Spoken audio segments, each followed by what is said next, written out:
Sabda TV. Assalamualaikum warahmatullahi wabarakatuh. Innal hamdalillah nahmaduhu wa nasta'inuhu wa nastaghfiruh wa na'udzu billahi min shururi anfusina wa min sayyiati a'malina. Man yahdihillahu fala mudilla lahu wa man yudlil fala hadiya lahu. Wa asyhadu an la ilaha illallah wahdahu la syarika lahu wa asyhadu anna Muhammadan abduhu wa rasuluh. Qala Allah Ta'ala fi kitabihil karim, ya ayyuhalladzina amanu taqullaha haqqa tuqatih wa la tamutunna illa wa antum muslimun, amma ba'd. Ayo ikhwah, kita lanjutkan kitab Riyadhus Shalihin. Kita masuk hadis yang ke-8. Wa Nabi Musa Abdullah ibn Qais al-Asy'ari radhiyallahu anhu qala, su'ila Rasulullah sallallahu alaihi wasallam 'an rajul yuqatilu syaja'atan wa yuqatilu hamiyatan wa yuqatilu riya'an ayu dzalika fi sabilillah. Faqala Rasulullah SAW, man qatala litakuna kalimatullahi hiyal ulya fahuwa fi sabilillah. Muttafaqun alaih. Dari Abu Musa, namanya Abdullah bin Qais al-Asy'ari, semoga Allah meridainya, ia berkata, Rasulullah SAW ditanya tentang seorang laki-laki yang berperang karena ingin disebut berani dan berperang karena fanatik golongan, ya. Dan ada lagi yang berperang karena ria, ingin dipuji. Yang mana yang di jalan Allah? Maka Rasulullah SAW sabda, siapa yang berperang agar kalimat Allah yang paling tinggi, maka dialah yang di jalan Allah. Muttafaqun alaih. Muttafaqun alaih itu artinya dikeluarkan Imam Bukhari dan Muslim, ya. Di sini Rasulullah SAW ditanya oleh seorang sahabat, yang seperti apa sih yang disebut dengan di jalan Allah? Yang satu karena ingin pujian, yang satu karena membela kelompoknya, ya. Yang satu karena ingin disebut pemberani, disebut pahlawan. Yang seperti apa di jalan Allah itu? Ternyata itu semua tidak termasuk jalan Allah, ya. Yang disebut dengan jalan Allah itu adalah, yaitu kalau tujuannya adalah agar kalimat Allah yang paling tinggi, bukan karena supaya kalimat kita yang paling tinggi, bukan, atau karena supaya kalimat partai kita yang paling tinggi, bukan, ya. Hadis ini kita ambil faidah, kata Syekh Salim bin Eid al-Hilali, fiqhul hadis, al-a'mal salihatu tuhtasabu bin niyatis salihah, bahwa amal yang saleh itu diberikan pahala kalau niatnya juga benar. Sekarang kalau amal saleh Pak, tapi niatnya nggak benar, itu bukan lagi jadi amalan saleh. Ada orang yang sholat tapi pengen dipuji orang, status update status, ya. Nah, ini bahaya, saudaraku. Jadi lahiriahnya taat, tapi batinnya maksiat, ya. Di depan orang kelihatan bagus, tapi ternyata di depan Allah dia sangat buruk. Ini berbahaya, saudaraku sekalian, ya. Maka dari itu hati-hati, ya. Amalan yang saleh jangan sampai disertai dengan niat-niat yang tidak saleh. Iya. Faedah yang kedua, Faedah yang kedua, fadlul jihad, keutamaan berjihad. Yakunu liman qatala fi sabilillah. Itu hanyalah untuk orang yang niatnya adalah agar kalimat Allah yang paling tinggi. Adapun kemudian ada orang yang berjihad tujuannya bukan untuk seperti itu, maka kita katakan dia tidak mendapatkan pahala jihad. Sama halnya dengan dakwah. Dakwah termasuk jihad tidak, Mas? Termasuk jihad. Kalau kita berdakwah tujuannya bukan untuk supaya kalimat Allah yang paling tinggi, tapi supaya nama kita yang paling tinggi, yang nama kita yang berkibar misalnya. Atau kita berdakwah biar nama yayasan kita lah, nama lembaga kita. Pokoknya tujuannya bukan kalimat Allah yang paling tinggi ya. Ini bahaya ya. Makanya kita berdakwah itu bukan, jangan sampai tujuan kita supaya nama kita yang dikenang, bukan. Kita berdakwah itu supaya manusia kenal sama Allah. Supaya manusia mengenal betul siapa Allah Tuhannya. Adapun masalah manusia nggak kenal kita itu nggak penting, Mas. Iya. Kata Islam, saudaraku seiman. Memang yang paling mengena, yang lebih ikhlas biasanya, Pak, mereka-mereka yang berada di belakang layar. Itu lebih bisa ikhlas dibandingkan kita yang selalu tampil, Mas. Tampil di video lah, tampil di televisi lah, tampil di ini. Aduh, memang berat banget deh jaga hati itu ya. Tapi antum yang mengupload video dan yang lainnya gak kelihatan, gak ketahuan. Antum bisa lebih ikhlas ya. Nah, ini Masya Allah ya. Faedah selanjutnya, istihbabus su'al anil illah fil amal. Disunnahkannya kita bertanya tentang alasan suatu amal. Wa yadullu alaihi bayan wa Rasulullah SAW didafi al-asli liqitadi wal jihad. Ini ditunjukkan oleh penjelasan Rasulullah SAW. Saat ada orang yang bertanya, "Hai Rasulullah, ada yang berperang karena ingin disebut pemberani, karena ini dan itu. Yang mana sih yang di jalan Allah itu?"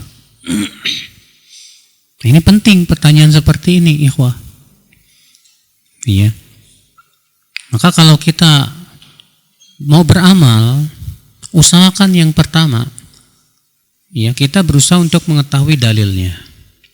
Itu yang paling utama udah. Kalau udah dalilnya sudah jelas, oke, Masya Allah, sahih dalilnya. Maka yang kedua yang kita tanyakan apa? Yaitu bagaimana supaya kita bisa mendapatkan yang paling besar pahalanya dari amal tersebut gitu loh, Pak. Contoh misalnya kalau kita mau sedekah. Sedekah udah ada dalilnya jelas. Coba kita tanyakan lagi, kira-kira sedekah apa yang paling besar pahalanya? Kan seorang sahabat bertanya kepada Rasulullah, "Ya ayu sadaqati afdal, ya Rasulullah, sedekah apa sih yang paling utama?" Iya. Ini penting. Supaya apa? Supaya kita bisa mendapatkan pahala yang maksimal. Kemudian yang ketiga, kita berusaha untuk memahami maksud tujuan dari amal tersebut apa. Iya. Supaya apa? Supaya ketika kita tahu maksud tujuan dari suatu amal yang disebut dengan maqasidus syariah, maka kita akan paham hal-hal yang diinginkan daripada amalan tersebut. Contoh misalnya zakat. Zakat itu tujuannya apa sih? Kata para ulama, limuasatil fuqara. Tujuannya untuk membantu fakir miskin, orang-orang yang susah, orang-orang yang membutuhkan. Maka ketika tahu tujuannya sangat agung sekali, maka itu bisa menimbulkan apa? Motivasi. Kemudian kita bertanya tentang ilat, alasan suatu amal. Kenapa ya amal tersebut disyariatkan?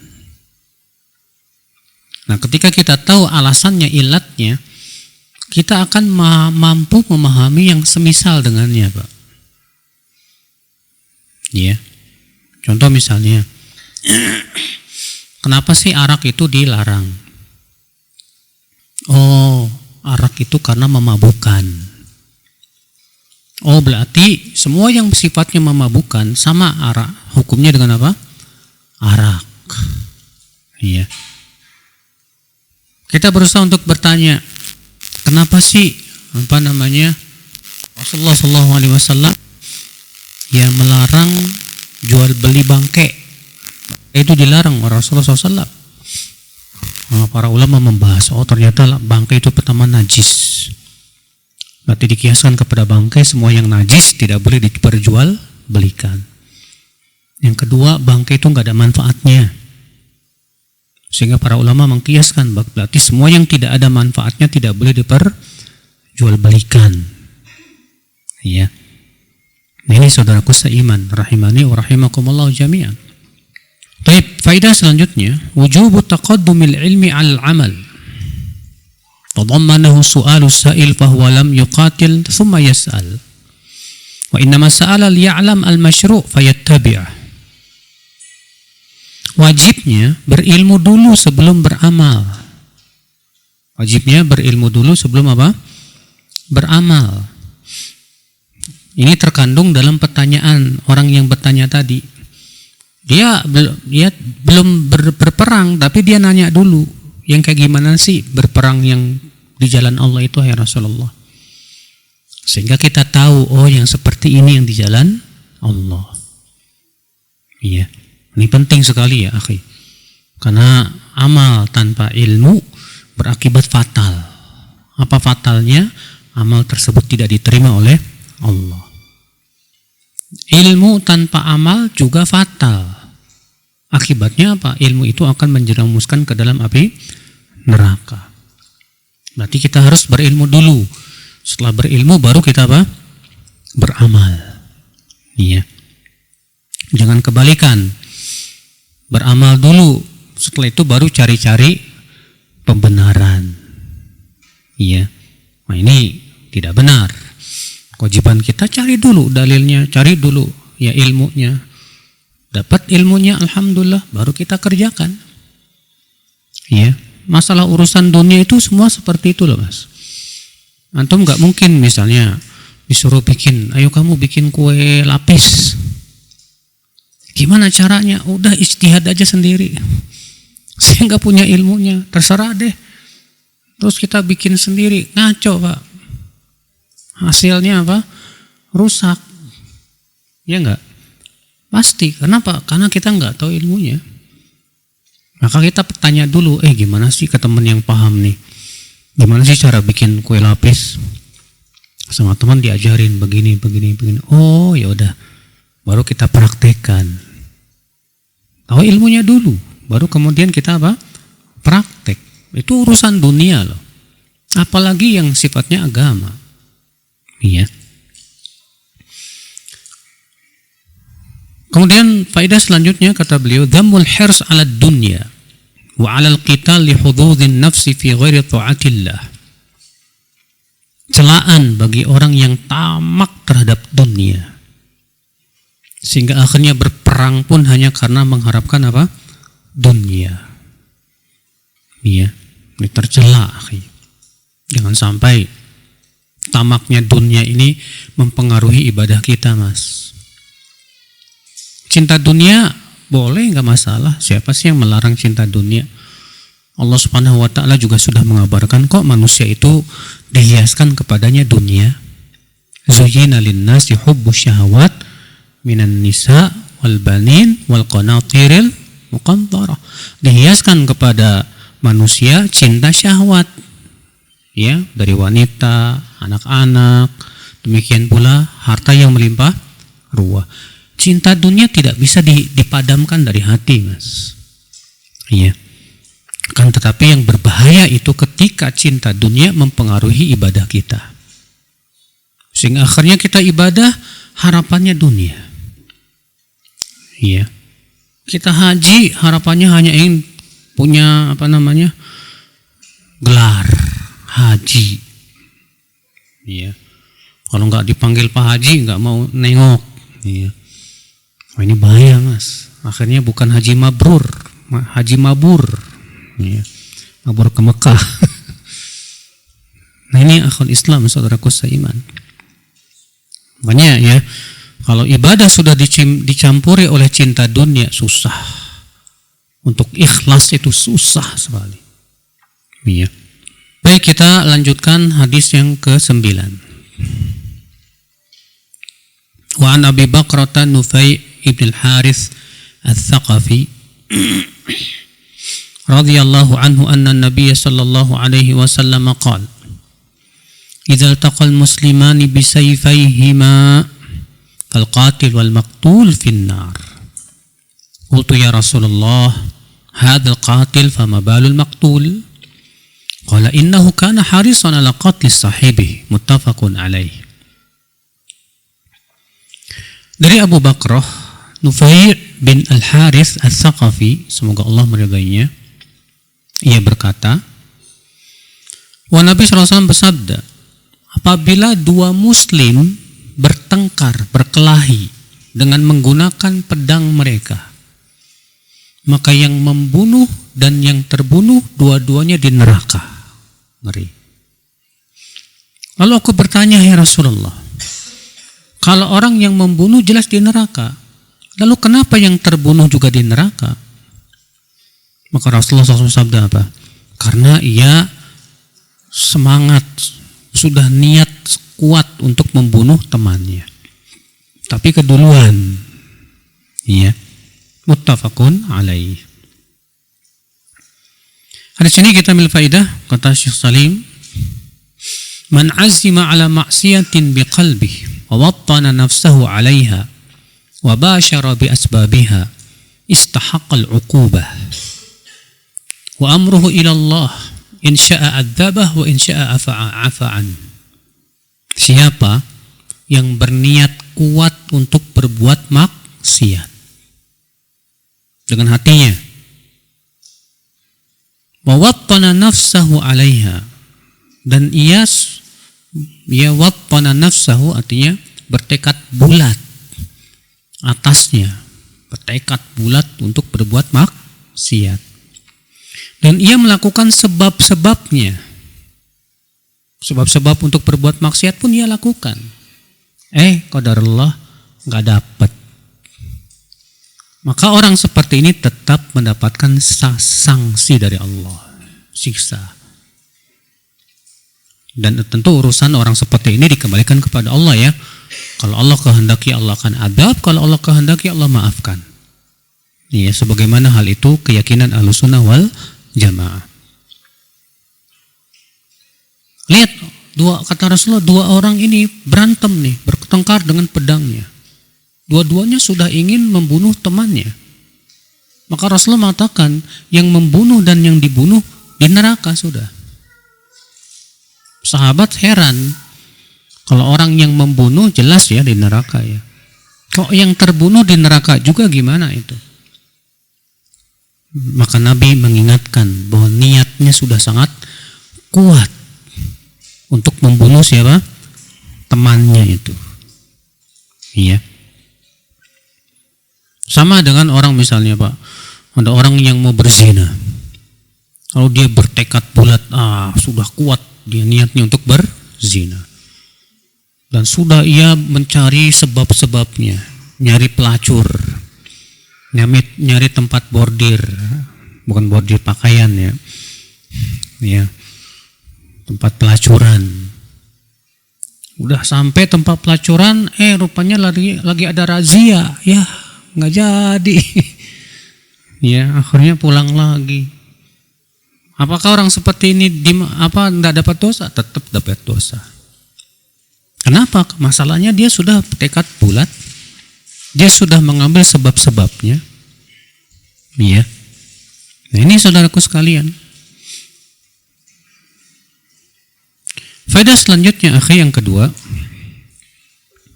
khawatirul qalbi wa wasawisun nafsi minal ma'fuwi anhu.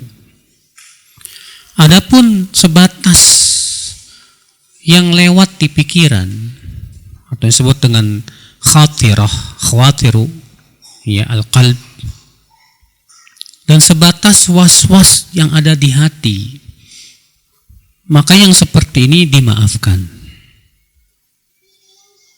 Iya, jadi bedakan ya. Bedakan antara hanya sebatas lewat di pikiran, was-was di hati, dengan yang sudah menjadi apa? Niat yang kuat dan tekad yang bulat disertai dengan usaha. Beda. Walaupun kesamaannya apa? Sama-sama tidak melakukan. Sama-sama tidak apa? Melakukan. Tapi beda-beda. Adapun yang sebatas terlintas di hati atau was-was di hati, bisikan-bisikan setan di hati, tapi kemudian kita tepis setelah itu, ya kita pun kemudian tidak mau melakukannya, maka seperti ini dimaafkan. Rasulullah SAW bersabda dalam hadis yang sahih diriwayatkan Bukhari dan Muslim, innallaha tajawaza li an ummati ma haddatsat bihi anfusuha ma lam ta'mal au tatakallam. Sesungguhnya Allah memaafkan untuk umatku yang dibicarakan di hatinya. Dibicarakan di mana? Di hatinya, selama tidak diucapkan dan tidak diamalkan. Tuh, Masya Allah. Ya. Sebatas hanya pembicaraan di hati, setelah itu hilang begitu aja. Tidak berubah menjadi apa? Niat yang kuat atau tekad yang bulat. Ya. Wa amma qaulullahi ta'ala, lalu bagaimana dengan firman Allah dalam surat Al-Baqarah ayat 284? Wa in tubdu ma fi anfusikum aw tukhfuhu yuhasibukum bihillah.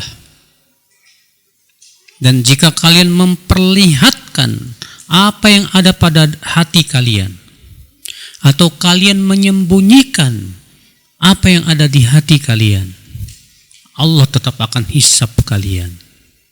Gimana nih ayat ini? Ayat ini mengatakan semua yang ada di hati, baik diperlihatkan maupun gak diperlihatkan, tetap akan dihisab oleh Allah.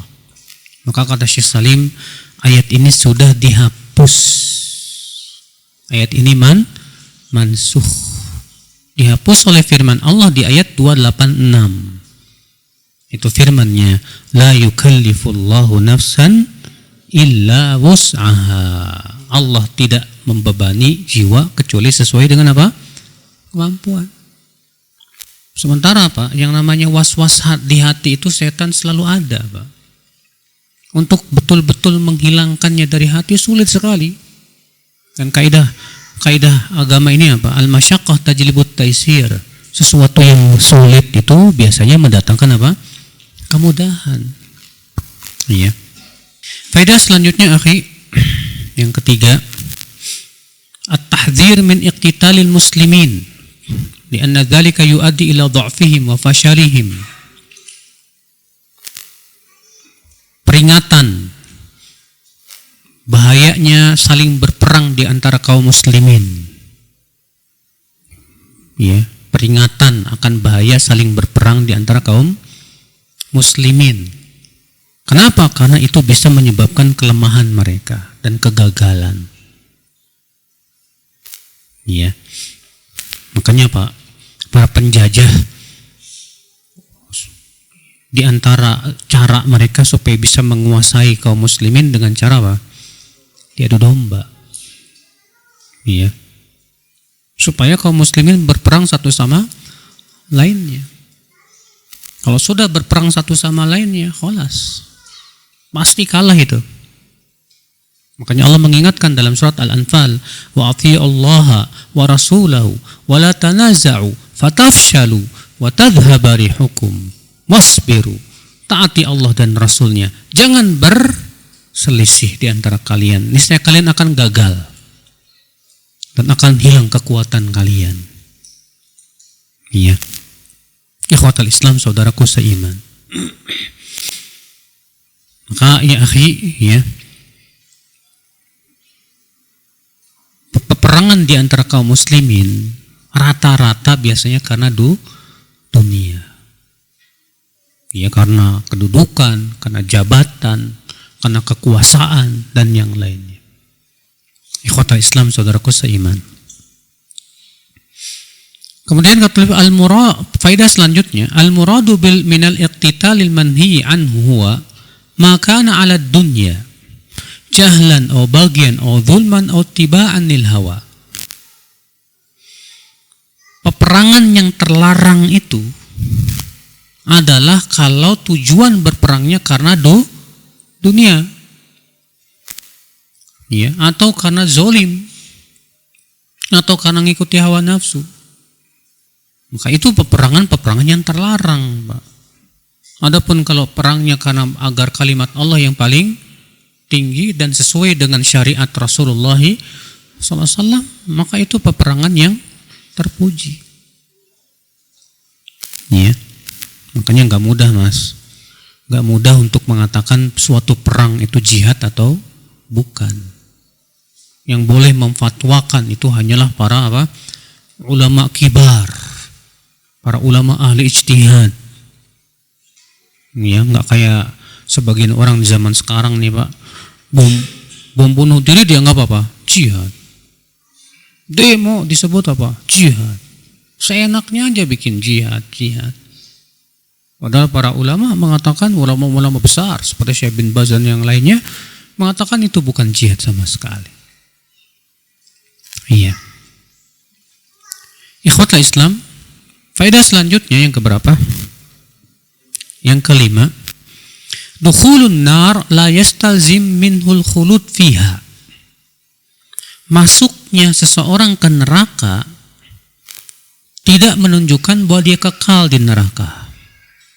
Tidak menunjukkan dia kekal di neraka. Karena kan disebutkan dalam hadis ini, ya, bahwa orang yang membunuh dan yang terbunuh dua-duanya di mana? Di neraka. Apakah mereka kekal? Tidak. Karena keyakinan Ahlussunnah wal Jamaah, pelaku dosa besar itu, Pak, tidak kekal di mana? Di neraka. Siapapun yang wafat di atas tauhid, di atas la ilaha illallah, dalam keadaan ia maksiat, maka ia tidak kekal di neraka. Ini keyakinan Ahlussunnah wal Jamaah. Sebagaimana dalam hadis, ya, Rasulullah SAW sabda, yakhruju minan nar man qala la ilaha illallah. Akan keluar dari api neraka orang yang mengucapkan la ilaha illallah wa fi qalbihi mithqala dzarratin min iman. Sementara di hatinya ada sebesar biji sawi dari keimanan. Kelak akan keluar dari api neraka. Ya.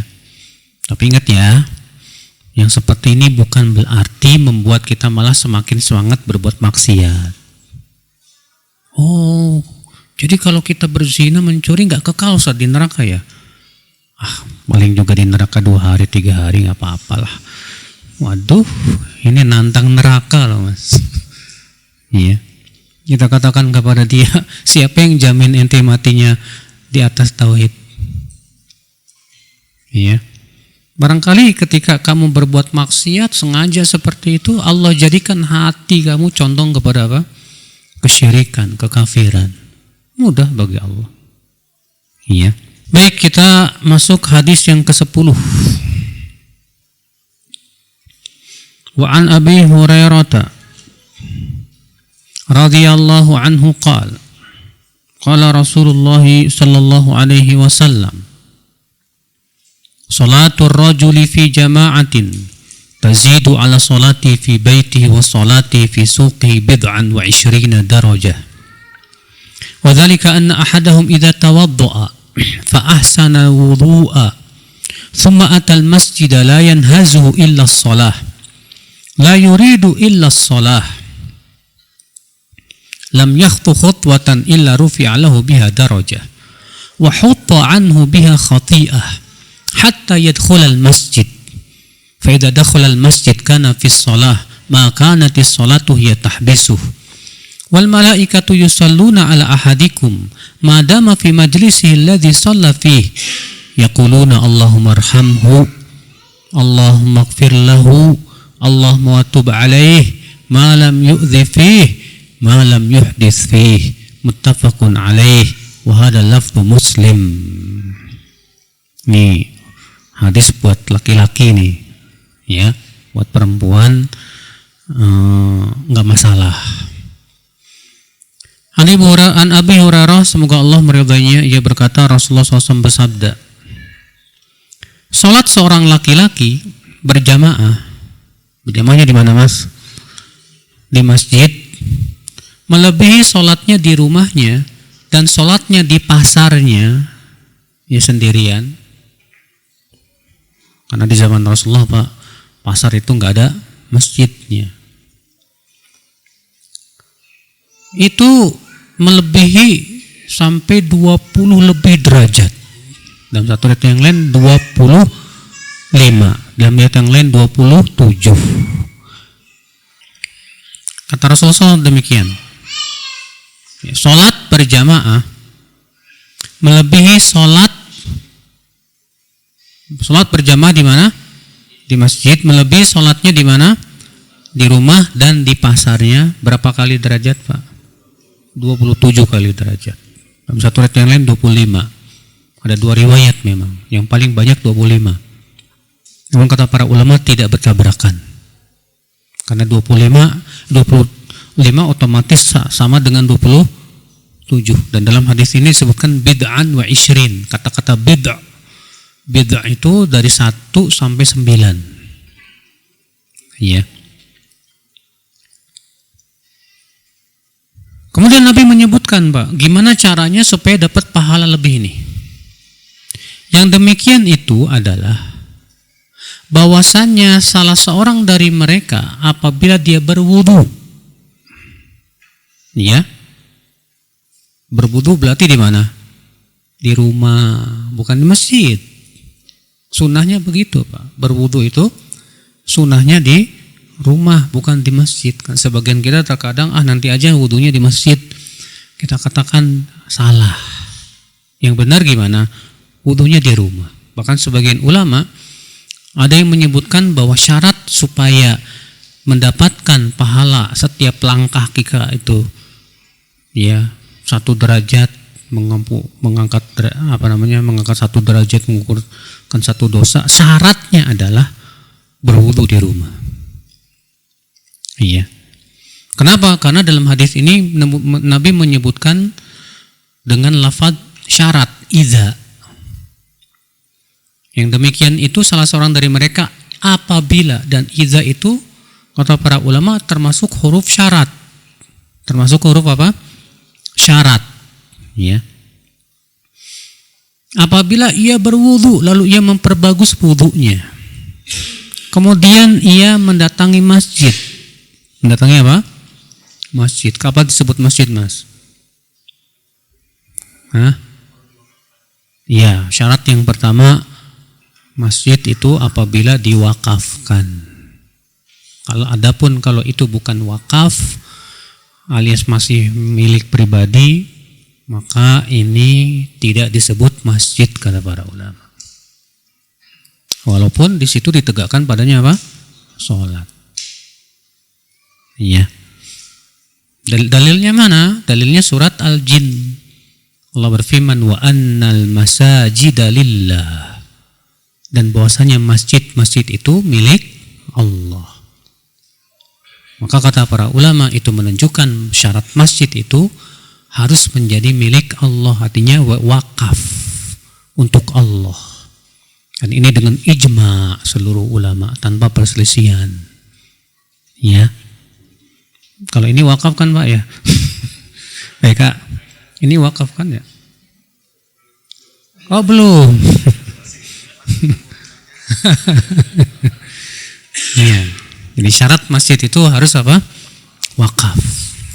Kalau belum wakaf maka tidak disebut apa? Masjid. Maka kalau tidak disebut masjid, Ikhtilaf para ulama, apakah masih disyariatkan sholat tahiyat masjid atau tidak? Bolehkah itikaf di situ? Jelas tidak boleh. Kenapa? Karena itu bukan masjid. Ya. Kemudian wakaf itu kata para ulama terkadang ya tidak diucapkan tapi ditunjukkan oleh perbuatan. Seperti misalnya seseorang menjadikan khusus tanah itu untuk masjid. Ini buat masjid. Sebatas itu saja sudah apa? Dianggap wakaf. Iya. Paham tidak, Pak? Yang disebut masjid apa? Ya. Jadi masalah bagaimana kalau pelatarannya termasuk masjid tidak? Khilaf para ulama juga masyhur di kalangan para ulama. Iya. Oke, bukan sekarang pembahasan tentang apa itu masjid. Sedikit itu aja faedah. Ya. Kemudian ia mendatangi masjid. La yanhazu illa shalah. Tidak ada yang membuatnya pergi ke masjid kecuali sholat. Artinya dia pergi ke masjid niatnya memang buat mau apa? Sholat, bukan mau ngopi. Artinya kalau niat utamanya ke masjid mau ngopi, ya nggak dapat pahala itu gitu loh. Ya. Tapi kalau pergi ke masjid itu tujuannya untuk sholat, itu yang terutama. Baru dapat pahala ini. Iya. Atau pergi ke masjid misalnya tujuannya hanya untuk apa? Janjian ketemu teman doang. Iya. Nanti ketemuan di masjid ya misalnya. Ya kita nggak dapat pahala itu. La yuridu illa shalah. Tidak ada keinginan dia kecuali sholat saja. Itu sholat yang dimaksud yaitu sholat 5 waktu. Tidaklah ia melangkah satu langkah pun kecuali diangkat untuknya 1 derajat dengan 1 langkah itu. Dan digugurkan darinya 1 kesalahan dengan 1 langkah tersebut. Bayangkan Pak, antum kalau rumahnya 200 meter dari masjid, 1 meter berapa langkah? 1 meter 2 langkah. Oke lah, 200 berarti berapa? 400 baru berangkat. Pulang pergi 800 kali 5 aja. Hah? Kali 5 berapa 800 kali 5? 4.000. Per hari 4.000 bayangkan. Cuma masalahnya Pak, kebanyakan kita kan senangnya naik motor. Naik motor. Iya. Emang kalau naik motor beda pahalanya? Beda. Memang ada hadis yang menunjukkan kepada itu, tapi hadisnya dhaif. Bahkan disebutkan dalam sebuah riwayat ada seorang sahabat yang rumahnya paling jauh dari Masjid Nabawi. Dia berada di ujung, di awali. Awali ke masjid itu sekitar 5 kilo. Tapi enggak pernah absen sekalipun sholat berjamaah. Kemudian dikatakan kepada dia, kenapa kamu tidak membeli kendaraan?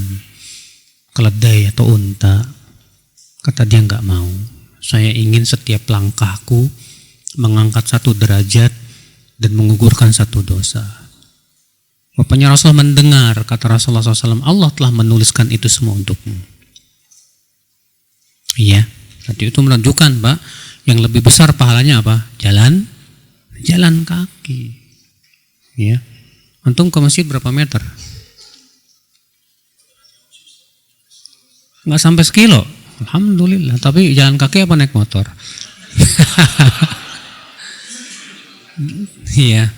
Cuma kalau malas lebih baik naik motor daripada enggak sama sekali.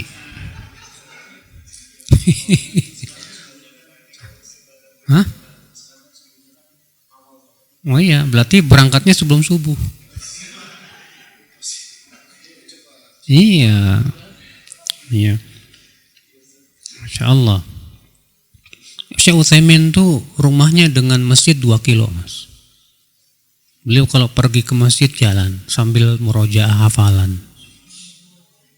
Ajib. Iya. Kita lanjutkan. Saya dengar dari sebagian teman begitu ya. Tapi benar apa enggak saya nggak tahu. Cuman saya mendengar dari sebagian teman. Kita lanjutkan.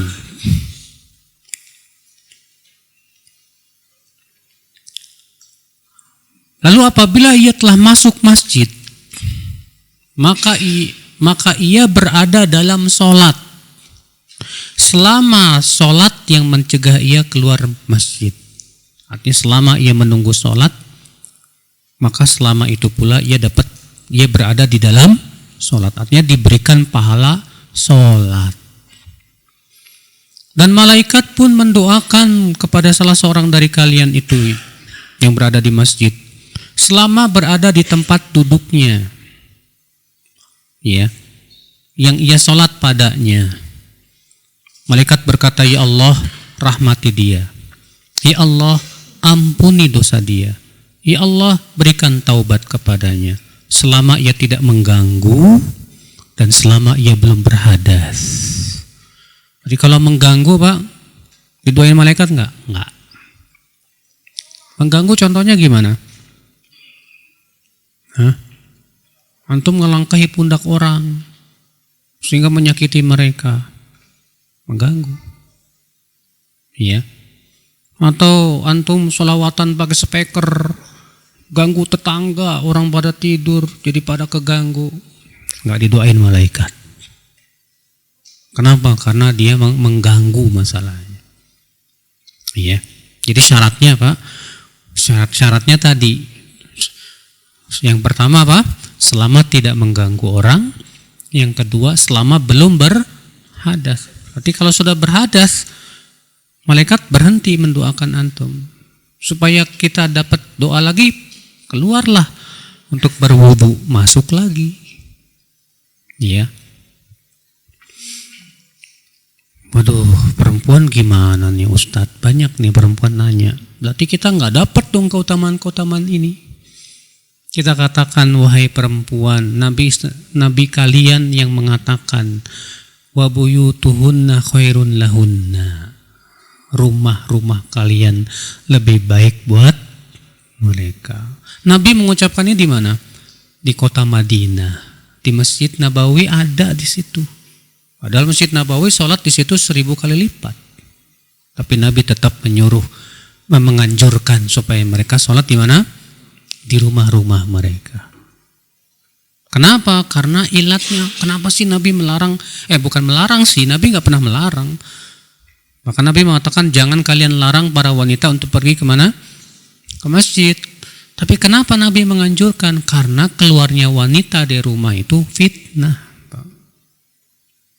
Keluarnya wanita dari rumah itu apa? Fitnah, itu yang jadi masalah. Iya. Sehingga dari situ kita ambil kaidah apa?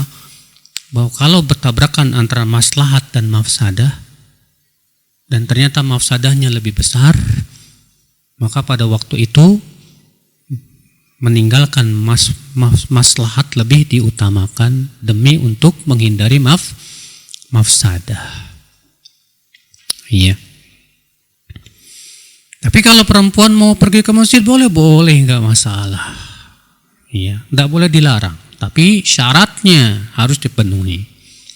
Syaratnya apa dong? Yang pertama, nggak boleh pakai minyak wangi yang harum.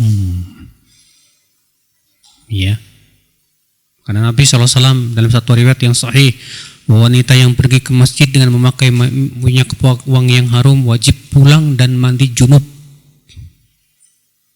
Iya, dalam hadis Abu Hurairah. Yang kedua, nggak boleh tabaruj. Ya, banyak perempuan pergi ke masjid itu malah tabarut, Mas. Yang ketiga, nggak boleh campur baur laki-laki perempuan.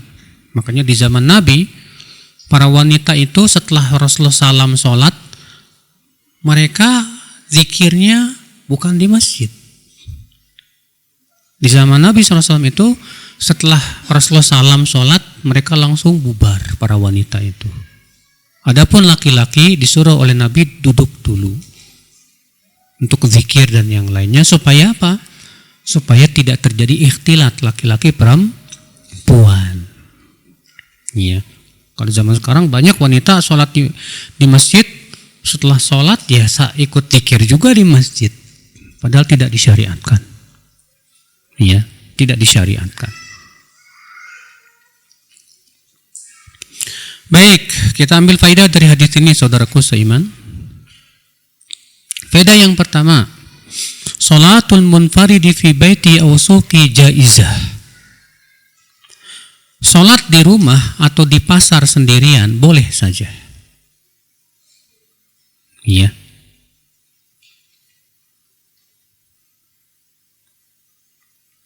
Lalu bagaimana dengan permasalahan sholat berjamaah, apakah wajib atau sunnah? Bagi laki-laki, Pak. Iya. Bagi laki-laki terjadi khilaf para ulama tentang hukum sholat berjamaah. Pendapat jumhur itu apa sih? Mayoritas mengatakan bahwa hukumnya sunnah muakkadah, sunnah yang ditekankan. Ya, tidak wajib, tidak. Dalilnya mana? Hadis ini. Rasulullah mengatakan sholat seseorang di masjid melebihi sholat daripada sholatnya sendirian di rumah dan di pasarnya 20 lebih kali lipat. Kata mereka, kalau itu hukumnya wajib, Nabi tidak akan membandingkan. Tidak akan apa? Membandingkan sholat berjamaah yang lebih baik daripada sholat sendirian. Kenapa? Karena kalau sholat sendirian, kalau itu sholat berjamaah wajib, berarti sholat sendirian dosa dong. Ya, kata mereka. Yang kedua, ya, bahwa di zaman Rasulullah SAW banyak riwayat-riwayat yang menunjukkan sebagian sahabat tidak sholat di masjid. Tapi Nabi tidak mengingkari, seperti misalnya kisah ya Ka'ab bin Malik yang dia tidak ikut perang ya, yang kemudian diberikan oleh Nabi SAW sanksi, yang kemudian beliau ya di akhir-akhir beliau sholatnya di atap rumahnya, tidak sholat di mana? Di masjid. Dan yang lainnya. Sementara madhab Hambali, pendapat Imam Ahmad, mengatakan bahwa sholat berjamaah itu hukumnya apa? Wajib. Dalilnya apa? Dalilnya hadis bahwa Rasulullah SAW ingin membakar rumah orang yang tidak menyaksikan sholat berjamaah. Sampai Nabi ingin sekali membakar rumah orang yang tidak sholat berjamaah. Tapi Nabi tidak lakukan karena di sana ada orang-orang yang tidak wajib sholat berjamaah. Ya, anak-anak, para wanita. Sehingga kata Imam Ahmad, ini menunjukkan bahwa hukumnya apa? Wajib. Yang kedua, Ibnu Ummi Maktum, orang buta, tadinya minta keringanan, "Hai Rasulullah, aku nggak punya orang yang bisa menuntunku. Gimana ya Rasulullah?" Tadinya Rasulullah memberikan apa? Rukhsah, nggak apa-apa. Iya. Setelah itu dipanggil sama Rasulullah, "Kamu dengar adzan nggak?" "Dengar ya Rasulullah." "Wajib datang." Sehingga itu menunjukkan, Pak, bagi mereka yang mendengar adzan wajib datang. Sedangkan ya kisah Ka'ab bin Malik dan beberapa yang lainnya riwayat-riwayat, ada ihtimal kemungkinan bahwa rumah mereka jauh dari masjid sehingga tidak terdengar apa? Adzan. Sedangkan kalau tidak terdengar adzan, tidak wajib untuk pergi ke masjid. Yang wajib itu siapa? Yang mendengarkan apa? Adzan. Ya. Namun kata para ulama, ya, adzan yang dimaksud di sini bukan adzan pakai speaker, Mas. Kalau pakai speaker 10 kilo juga kedengeran, Mas. Tapi adzan yang tanpa speaker, suara yang paling keras dari seseorang. Ya. Jarak seperti itu. Ya. Nah, ini ikhwatul Islam, saudaraku seiman. Baik, kita lanjutkan. Mana yang paling kuat dari dua pendapat tersebut? Wajib atau sunnah? Wallahu a'lam, yang paling kuat wajib. Kenapa demikian? Karena dalil-dalil yang mewajibkan itu Pak sangat sorih, sangat terlihat sekali. Adapun perbandingan sholat berjamaah lebih baik daripada sholat sendirian 27 kali lipat, kata Syekh Utsaimin tidak menunjukkan ini hukumnya tidak wajib. Perbandingan itu kata beliau tidak menunjukkan kepada hukum apapun. Iya. Baik, kita masuk faidah yang kedua. As-salatu fi masjidis suq masyru'ah. Wa in jazati salatu fihi furada kana aula an yattakhidha masjidan lil jamaah. Salat di masjid pasar disyariatkan. Walaupun salat boleh di pasar, salat sendiri-sendiri boleh. Namun yang lebih baik adalah dia mengambil masjid di pasar untuk salat berjamaah. Iya. Faedah selanjutnya akal Islam. Salatul jamaah afdal min salatil fard. Salat berjamaah lebih utama daripada salat sendirian. Namun kata beliau, kata Syekh Salim, ya hadhil afdaliyah la tufidul istihbab. Perbandingan ini tidak menunjukkan hukumnya sunnah. Iya. Sebagaimana dikira oleh sebagian orang. Walakin tufidul wujub, justru menunjukkan hukumnya wajib, kata beliau. Kenapa? Karena pertama, ma tarattab alaihi minal ajr kabir. Rasulullah menyebutkan di situ pahalanya sangat besar. Kayak antum dikasih pilihan, Mas, saya mau ngasih duit ente, silakan pilih, gratis dua-duanya. Saya mau pilih 1.000 perak atau 27.000 perak. Nah, kira-kira kalau antum milih yang 1.000, diketawain nggak sama orang-orang, Mas? Apa kata orang-orang? Blow on ente. Ditawarin 27.000 apa 1.000, kok ngambil 1.000 sih? Justru ini hadis seakan-akan menunjukkan celaan, Pak. Paham tidak? Celaan. Ini dikasih tawaran loh. Ada sholat berjamaah, gratis, nggak dimintain fulus, pahalanya 27 kali lipat. Sholat sendirian cuma 1. Iya. Terus kamu lebih mengambil 1 daripada 27. Pasti orang akan, kalau masalah dunia orang akan mengetawain, Pak. Iya. Kita katakan bodoh kamu itu. Kok malah ngambil yang 1.000 daripada dulu yang 27.000? Iya. Nah, ini ikhwatul Islam, saudaraku seiman. Jadi benar kata Syekh Salim bahwa ini hadis tidak menunjukkan hukumnya sunnah. Justru kalau kita perhatikan hadis ini sebetulnya celaan buat mereka yang lebih memilih sholat sendirian. Iya. Faedah selanjutnya akal Islam dari hadis ini, al-ikhlasu mu'tabarun fi tahqiqi hadha thawabil azim. Keikhlasan itu sangat menentukan, Pak, pahala yang besar ini. Karena Nabi sudah mengatakan, kemudian ia pergi ke masjid, tidak ada niat kecuali untuk sholat. Ternyata niatnya hanya untuk mau sholat berjamaah. Iya. Faedah selanjutnya akal Islam min wadhaifil malaikah ad-du'a lil mu'minin. Di antara malaikat ada yang ditugaskan untuk mendoakan kaum mukminin yang ada di masjid dan memohonkan ampun untuk mereka. Ya, ada malaikat-malaikat yang Allah tugaskan ya mendoakan orang yang ada di masjid.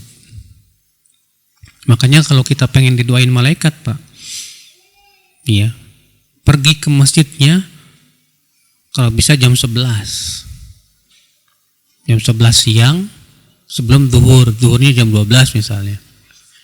Antum tujuannya mau sholat berjamaah, Ya sholat tahiyat masjid, duduk dibaca Quran kayak apa, itu terus saja doain malaikat sampai kita pulang. Luar biasa. Selama kita duduk untuk menunggu sholat, selama itu kita dapat pahala apa? Sholat. Bayangkan. Ajib tidak pahalanya? Ajib banget. Bagi orang yang menginginkan pahala sih ajib banget, Pak. Tapi bagi orang yang tidak menginginkan pahala, Allah malas mendingan dapat duit 2 juta gue. Kenyataan begitu memang di masyarakat kita ya. Kalau di antum umumin di masjid aja, Bapak nanti habis sholat subuh ada pembagian duit 2 juta per orang. Wah, itu saya yakin jam 4 penuh itu masjid, Pak. Iya. Kenapa? Iya. Karena itu menunjukkan mereka lebih tertarik kepada dunia. Tapi ketika mendengar pahala orang yang pergi ke masjid setiap langkahnya menggugurkan satu dosa, mengangkat derajat, gak tertarik. Ketika sudah sampai di masjid, ia berada dalam pahala sholat. Selama ia menunggu sholat, gak tertarik. Malaikat terus mendoakan buat di dalam sholat, gak tertarik. Pas diumumin bakalan dapat duit 2 juta baru, wah semangat pergi ke masjid. La haula wala quwata illa billah. Seakan-akan pahala akhirat itu hanya sebuah apa? Janji-janji kosong belaka. Ya. Ya akhal Islam, subhanallah. Itu menunjukkan akan dha'ful iman. Ya, kelemahan apa? Iman. Ya. Orang yang menginginkan akhirat dan yakin betul percaya akan adanya surga, semangat Pak pergi ke masjidnya, Pak. Mendengar adzan tuh seneng rasanya. Kalau orang munafik enggak, mendengar adzan tuh malas. Iya. Allah memang demikian, Allah menyifati orang munafik. Maka dari itu Ibn Abbas mengatakan, kata Imam Abbas, liyadhhabir rajul ilal masjid nasyitan wa harisan. Hendaklah seseorang pergi ke masjid itu dalam keadaan semangat, ya, farihin, gembira, karena dia akan bermunajat dan ya bertemu dengan Allah Subhanahu wa taala. Jangan datangi dalam keadaan malas, berat, karena itu termasuk sifat orang munafik, ya akhwal Islam. Baik. Hadis ini kita ambil faedah selanjutnya, yaitu istihbab intidharis shalah ila shalah. Sunnahnya menunggu habis sholat sampai sholat berikutnya, Pak. Dan itu juga pahalanya besar. Habis sholat maghrib nih, selesai nih, antum duduk di masjid, baca Quran dan yang lainnya, nunggu sampai sholat Isya. Itu aja pahalanya Masya Allah. Sama kata Rasulullah dalam riwayat Tirmidzi, ribat, sama dengan ribat, berjaga tapal di perbatasan dalam rangka jihad fisabilillah. Udah gitu kita selama menunggu itu dapat pahala sholat. Malaikat terus mendoakan kita. Masya Allah. Iya. Ibu-ibu juga harusnya mendukung suaminya. Jangan sampai malah mengembosi. Ini mana kok nggak pulang-pulang? Kamu kemana? Lagi duduk di masjid. Pulang-pulang. Ya elah, nggak dapat pahala dong. Ya. Istri harus memberikan motivasi. Bagus mas, biar dapat didoain malaikat terus sampai Isya. Ya. Saya waktu kuliah di Madinah, saya sama teman-teman di Madinah mahasiswa berkunjung ke rumahnya Syekh Abdul Muhsin Al-Abbad, ayahnya Syekh Abdul Razak. Waktu itu Syekh Abdul Muhsin umurnya sudah 70-an, 80-an lah, udah tua. Terus saya lihat ada orang tua datang ke masjid. Ternyata itu bapaknya Syekh Abdul Muhsin. Umurnya udah 100 lebih. Iya.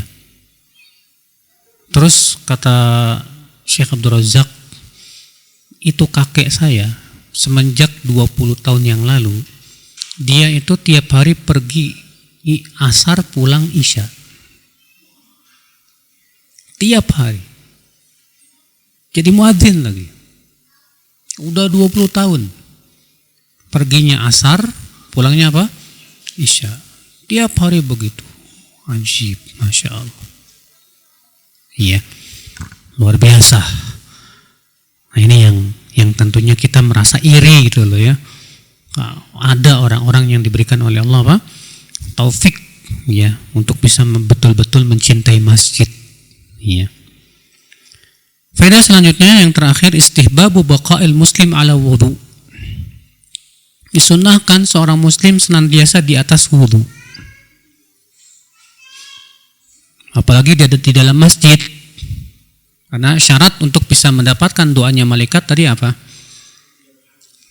Belum berhadas. Berarti selama belum berhadas, masih di atas wudu, selama itu juga malaikat akan terus mendoakan kita. Masya Allah. Ajib, didoain malaikat kan luar biasa sekali, Mas. Iya, malaikat-malaikat yang mulia itu mendoakan kita luar biasa. Iya. Nah, demikian wallahu alam. Kita tutup sampai di sini. Subhanakallah bihamdik. Asyhadu an la ilaha illa anta astaghfiruka wa atubu ilaik. Assalamualaikum warahmatullahi wabarakatuh.